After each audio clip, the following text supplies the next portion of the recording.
Bonjour, je m'appelle Belfort.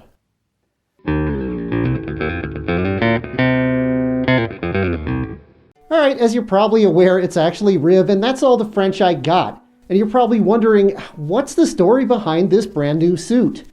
Well, here's what happened. First of all, super excited to have it. As you know, we are massive Belfort and Lupin fans around here. When somebody linked this to me, I saw it and I was like, uh-oh, I'm about to make a financially irresponsible decision. It hadn't been listed for sale yet. It was making its rounds on Twitter. It had like 10,000 views. People were loving it. So they mentioned they were going to put it up on the dealer's den, and I was watching and waiting. And as soon as it popped up, well, within a day, I went ahead and contacted the maker and tried to work out a deal to where I could purchase it outright. I offered the full buyout price in exchange for making it a mini partial that's with paws and a tail and not just a head, and the maker agreed. The super cool thing is the maker was actually going to Texas Furry Fiesta and was willing to deliver it at the con. So she got to work hurriedly making the tail and the paws and got everything done in time, got everything safely to the con, and I picked it up on Friday. I bought some cool cosplay stuff to wear with it because it's partial suit and, it's period correct to the time of Belfort and Lupin.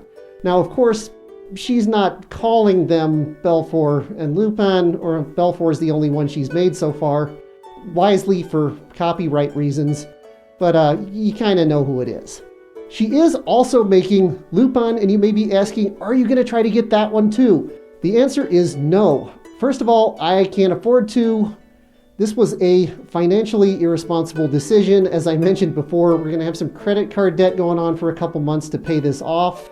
And secondly, it would be kind of a douchey, suspiciously wealthy furry thing to buy both of them. It's like throwing money around and depriving other people of the opportunity to have things. That's not cool, and even if I was able to afford it, I wouldn't buy both of them. Hopefully somebody gets Lupin who's going to go to some of the same cons as I do, and we can meet up and have fun and take pictures. But no, I'm not going to have both of them. If you're wondering, this is totally unrehearsed and unscripted, by the way. I'm just completely going off the cuff here. Alright, the maker of this suit is Pawy Paws. It was not somebody I was familiar with, but they've been in business for a long time. I think they've been making fursuits for 12 or 15 years. The quality of this absolutely shows. You can tell this is a super professional maker. I mean, let me take a step forward here so you can get a better look at the head. This is like ultra top tier quality. I'm so impressed. It's very comfortable. The vision is really good. It's not designed so you can put a fan in it, but it does ventilate well, so you really don't need one. I love this suit so much. People were freaking out at TFF over it. I got so many pictures with people. They were just loving it. I can't believe how many fans are already out there of Belfort and Lupin. You can't even see it in English yet, and people are using VPNs and translators just so they can watch the show. Like I said in my video a few weeks back, I am one of those super fans. I understand what bronies felt like now. I never got My Little Pony or really Bluey, but when I saw this show for the first time, I was like, oh no, I am in love. I am a super fan. How many times can I say super fan in one video? I will probably at some point eventually get this made into a full suit. It'll just be a planted grade suit.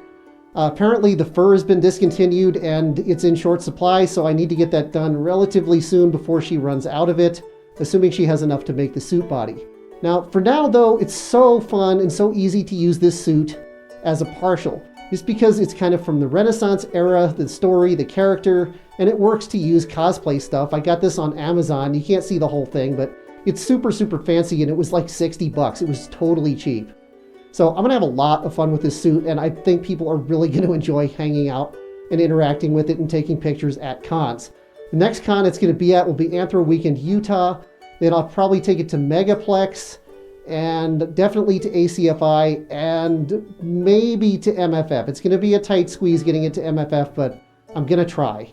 I'm not sure yet how much I'm going to be using this suit on YouTube. If I could like speak French or pull off a reasonable French accent that didn't sound like something ridiculous from Monty Python, it might be doable. I'll have to work on that and see. It's kind of up in the air right now. This may just end up being one of those suits that goes to cons and people take pictures with it, and that's kind of its main use rather than being something that's featured here on the channel a whole lot. But I will be taking it to as many cons as possible, and I absolutely love it. Did I mention that before? Yes, but I'm going to mention it again. Again, the maker is Pawy Paws. Go check them out. They're out of Mexico. They do amazing work. I highly recommend them. After having this suit for just a few weeks, I can tell, like I said, the quality is on point. So thank you as always, after this rather disorganized and unscripted video, to our super amazing, wonderful patrons. You help fund this channel so I can spend my money stupidly on stuff like this. Have a great week. We'll be back with one on a little bit more of a serious topic next time, talking about safety in the furry fandom. So make sure you tune in for that one. Until then, I forgot how to say goodbye in France. Bye-bye.